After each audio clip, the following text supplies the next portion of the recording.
Hello दोस्तों, सभी लोगों का स्वागत है हमारे YouTube channel Himanshu sir official में। दोस्तों, आज की इस वीडियो के माध्यम से हम देखने वाले हैं भारतीय इतिहास के बारे में। भारतीय इतिहास हमारा जो इंडियन हिस्ट्री है इसके बारे में हम देखने वाले हैं, जो कि हमारा ये इम्पोर्टेंट वीडियो होगी। ये सीरीज फर्स्ट होने वाली है दोस्तों, ठीक है। तो चलिए शुरुआत करते हैं। देखिए, थ्योरी क्लास है, पूरी की पूरी थ्योरी क्लास है। पूरी जो क्लास है, ये पूरी जो है क्लास दोस्तों है, ये पूरी थ्योरी क्लास है, थ्योरी क्लास, ठीक है दोस्तों। ये पूरी की पूरी थ्योरी क्लास है। तो इसमें हम लोग बड़े अच्छे से हम देखिए यहाँ पर सामान्य ज्ञान की बात करेंगे दोस्तों, जो कि ये वन लाइनर अप्रोच है। एग्ज़ाम में काफ़ी ज़्यादा यहाँ से हेल्प मिलने वाली है दोस्तों। देखिए, ये किन किन एग्ज़ामों के लिए हेल्पफुल है दोस्तों, तो मैं बता दूँ आपके लिए कि ये SSC CGL tier 1, SSC HSL 10+2, matric स्तरीय परीक्षाएं एवं रेलवे टेक्निकल यूपीएससी जैसी सारी परीक्षाओं के लिए ये इंपॉर्टेंट बुक से ये सारा कंटेंट लिया गया है दोस्तों, ठीक है। ये बहुत ही परीक्षा उपयोगी यहाँ से क्वेश्चन आते रहते हैं दोस्तों। तो दोस्तों, आपके सामने स्क्रीन पर दिख रहे हैं कि सबसे पहले हम प्रागैतिहासिक काल की बात करते हैं दोस्तों। प्रागैतिहासिक काल क्या होता है?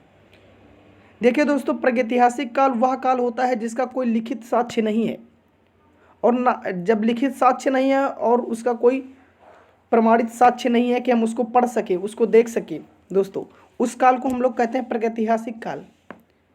जिस काल का कोई लिखित सामग्री उपलब्ध नहीं है और उसे मानव जीवन अपेक्षाकृत पूर्णतया सभ्य नहीं था, उसे हम कहते हैं प्रागैतिहासिक काल दोस्तों, ठीक है।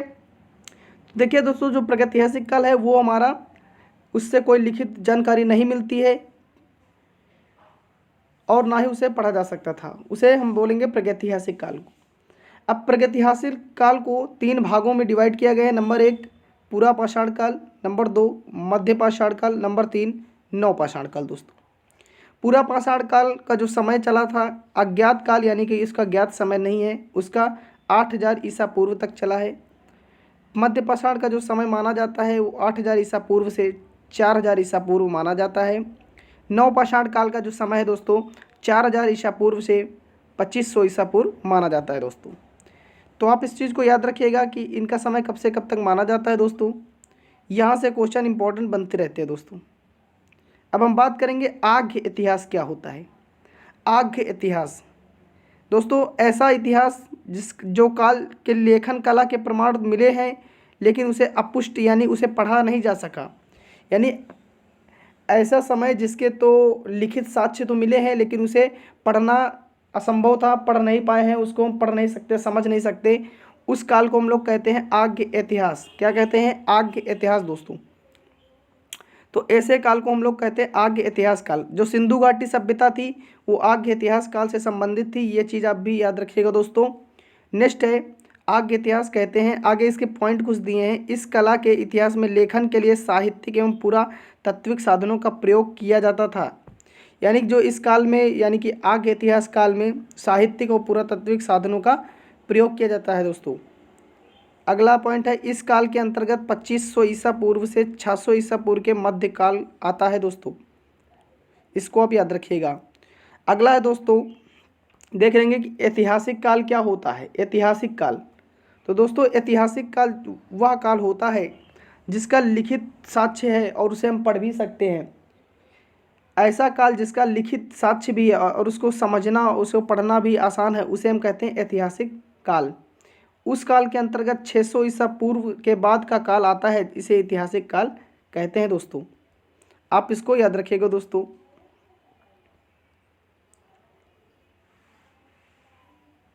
अब देखेंगे दोस्तों प्राचीन भारतीय इतिहास के स्रोत। देखिए, जो इतिहास होता है उसके जो सोर्स होते हैं वो 3 प्रकार के सोर्स हैं।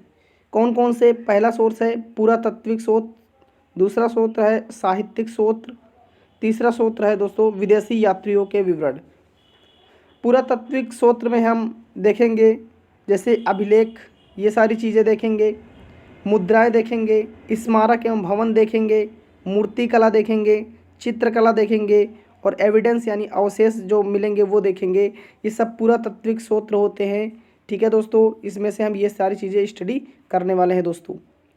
दूसरा फिर पॉइंट पढ़ेंगे इसके बाद साहित्यिक स्रोत कौन कौन से थे, विदेशी यात्रियों का विवरण में कौन कौन विदेशी भारत आए थे, चीनी यात्री कितने थे, अरबी लेखक कितने थे, मार्को पोलो कौन था, ये सारी चीज़ें दोस्तों इसके अंतर्गत हम देखेंगे। विदेशी यात्रियों के विवरण के अंदर इस चीज़ को हम देखेंगे दोस्तों यहाँ पर हम पहली बात करने वाले हैं अभिलेख के ऊपर कि अभिलेख क्या होते थे। तो दोस्तों समझ लीजिएगा कि अभिलेख होते क्या थे। पहले के ज़मानों में जब कागज़ नहीं हुआ करता था, कागज़ का आविष्कार नहीं हुआ करता था, तो कुछ चीज़ की जो सूचना दी जाती थी या फिर कोई राजा बनता था या फिर कुछ भी चीज़ हमें लिखकर बताना होता था, तो हम लोग जो रॉक्स होती हैं, चट्टानें होती, दीवारें होती हैं, उन दीवारों में हम लोग कुछ इस प्रकार लिख देते थे अपनी लैंग्वेज में, जो अभिलेख का कार्य करते थे, जिनको हम अभिलेख कहते हैं। और अभिलेख के अध्ययन को दोस्तों एपिग्राफी कहते हैं, ये भी याद रखिएगा। अभिलेख के अध्ययन को एपिग्राफी कहा जाता है दोस्तों, ये भी याद रखिएगा कि अभिलेख के अध्ययन को क्या कहा जाता है।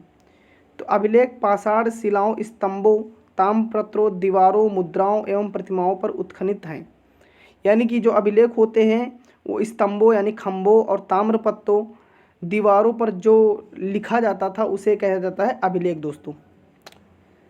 अगला क्वेश्चन, अभिलेखों के अध्ययन को क्या कहा जाता है। अभिलेखों के अध्ययन के दोस्तों यहाँ पर अभिलेखों के जो अध्ययन होता है उसे एपिग्राफी कहा जाता है। क्या कहा जाता है दोस्तों, एपिग्राफी कहा जाता है अभिलेखों के अध्ययन को। अगला है दोस्तों, सर्वाधिक प्राचीन पाठनीय अभिलेख अशोक के हैं जो प्राकृत भाषा में हैं दोस्तों। सबसे ज़्यादा जो अभिलेख हैं वो किसके हैं, वो अशोक के हैं। और ये किस भाषा में ज़्यादातर है, तो ये प्राकृत भाषा में। किस भाषा में है दोस्तों, प्राकृत भाषा में है। अगला है, पूर्व हैदराबाद राज्य में स्थित मास्की एवं गुर्जारा मध्य प्रदेश से प्राप्त अभिलेखों में अशोक के नाम का स्पष्ट उल्लेख है। उसे प्रायः देवताओं का प्रिय या प्रियदर्शी राजा कहा गया है। अगला है दोस्तों, ब्रह्मी लिपि जो होती है, ब्रह्मी लिपि के बारे में जान लीजिएगा। देखिए अशोक के अधिकांश जो अभिलेख हैं वो ब्रह्मी लिपि में है। किस लिपि में है, ब्रह्मी लिपि में है।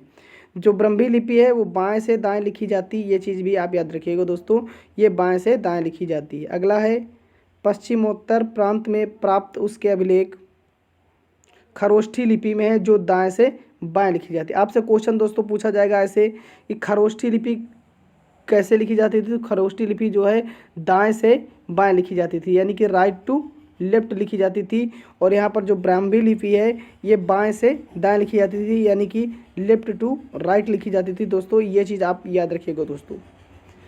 अगला है, पाकिस्तान एवं अफगानिस्तान से प्राप्त अशोक के शिलालेखों में यूनानी एवं आयरमेक लिपियों का प्रयोग हुआ है। अशोक के शिलालेख को पढ़ने में सर्वप्रथम जेम्स प्रिंसेप, आप दोस्तों इसको याद रखिएगा, जेम्स प्रिंसेप नाम कई बार एग्जाम में पूछा गया कि अशोक के शिलालेख को पढ़ने वाला कौन था। तो अशोक के शिलालेख को पढ़ने वाला कौन था, जेम्स प्रिंसेप था दोस्तों। इसने 1837 ईस्वी में सफलता मिली। सर्वाधिक प्राचीन अभिलेख 2500 ईसा पूर्व के हड़प्पा कालीन है जो मुहरों पर भाव चित्रात्मक लिपि में अंकित हैं। ठीक दोस्तों, इसको आप याद रखिएगा। अगला है, जिनका प्रमाणिक पाठ सभी तक संभव बना है। अगला है, प्रथम श्रेणी के अभिलेखों में अधिकतर और जनता के लिए जारी किए गए सामाजिक, आर्थिक एवं प्रशासनिक राज्यों, देशों एवं निर्णयों की सूची रहती है, जैसे अशोक के अभिलेख दोस्तों। तो दोस्तों ये हुई छोटी सी बात। मिलते हैं अगली वीडियो में, तब तक के लिए टेक केयर, बाय बाय।